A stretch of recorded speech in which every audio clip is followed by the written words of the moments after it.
Assalamualaikum warahmatullahi wabarakatuh. Bagaimana kabar anak solih-solihah hari ini? Semoga semuanya dalam keadaan sehat walafiat dan tetap semangat belajar.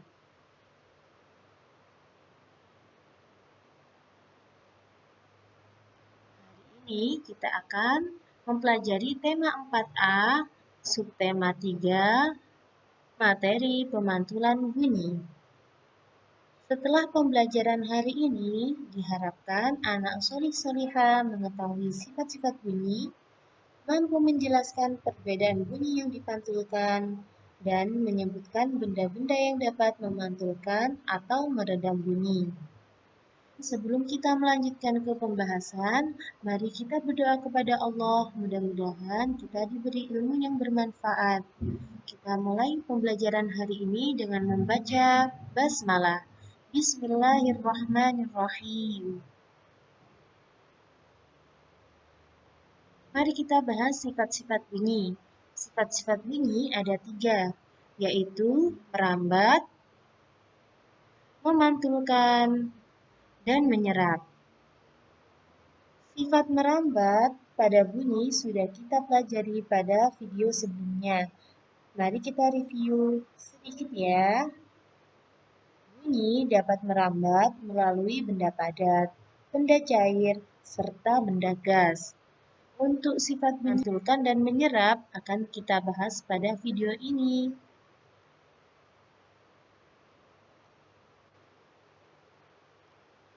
Bunyi dapat dipantulkan jika mengenai benda yang permukaannya kasar. Misalnya adalah cermin, besi atau seng,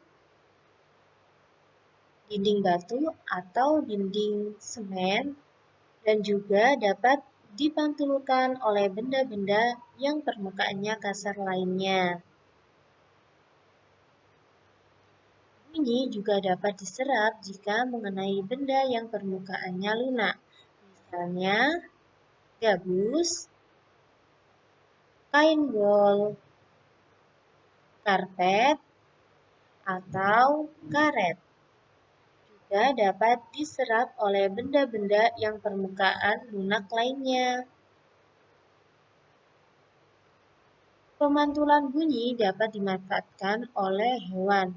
Contohnya adalah kelelawar. Kelelawar ini dapat memancarkan bunyi ultrasonik. Masih ingat kan, bunyi ultrasonik adalah bunyi yang berfrekuensi di atas 20.000 Hz melalui mulut atau hidungnya saat terbang. Bunyi ultra yang dipancarkan oleh kelelawar ini selanjutnya akan mengalami pemantulan yang dipantulkan oleh berbagai macam benda yang ada di sekitarnya. Misalnya, ranting-ranting pohon dan berbagai macam serangga yang menjadi makanan dari kelelawar tersebut. Dengan menangkap bunyi pantulan yang diakibatkan oleh berbagai benda di sekitar, kelelawar dapat mengetahui posisi mangsanya. Kemampuan tersebut dapat membuat kelelawar terbang dan mencari makanan dalam kondisi yang gelap tanpa takut menabrak sesuatu. Hal tersebut merupakan kelebihan yang diberikan Allah pada kelelawar.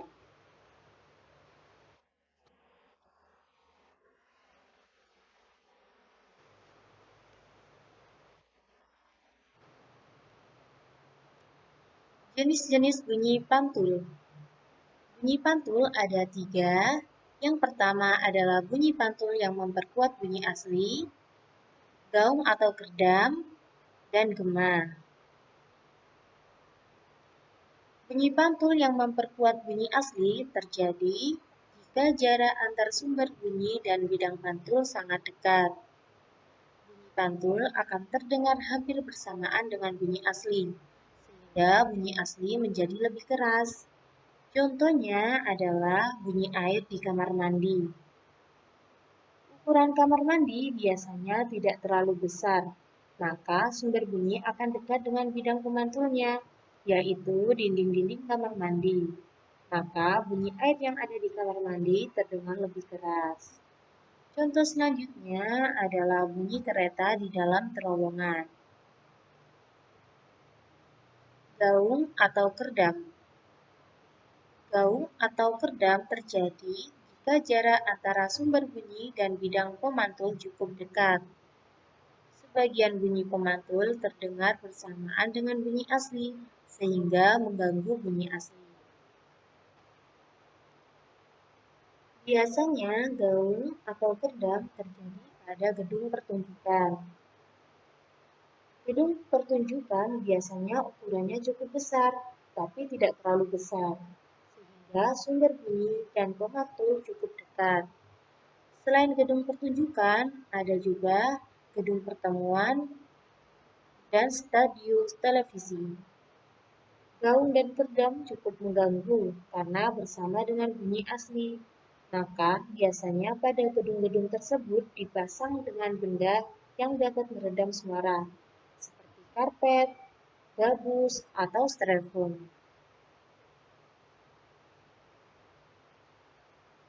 Gema. Gema terjadi jika jarak antara sumber bunyi dan bidang pemantul sangat jauh.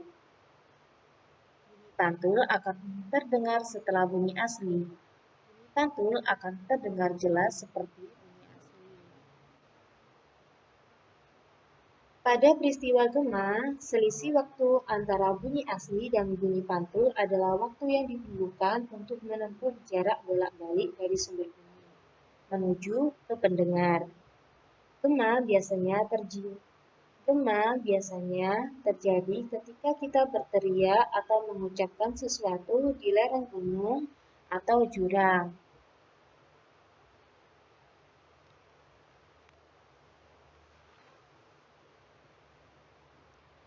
Manfaat pemantulan bunyi untuk kegiatan manusia.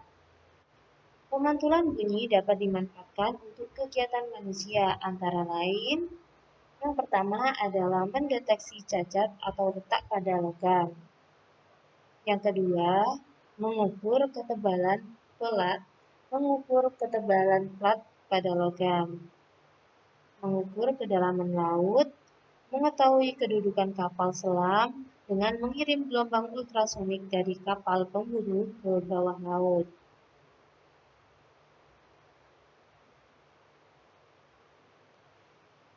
Mengetahui kedudukan gelombang ikan di laut.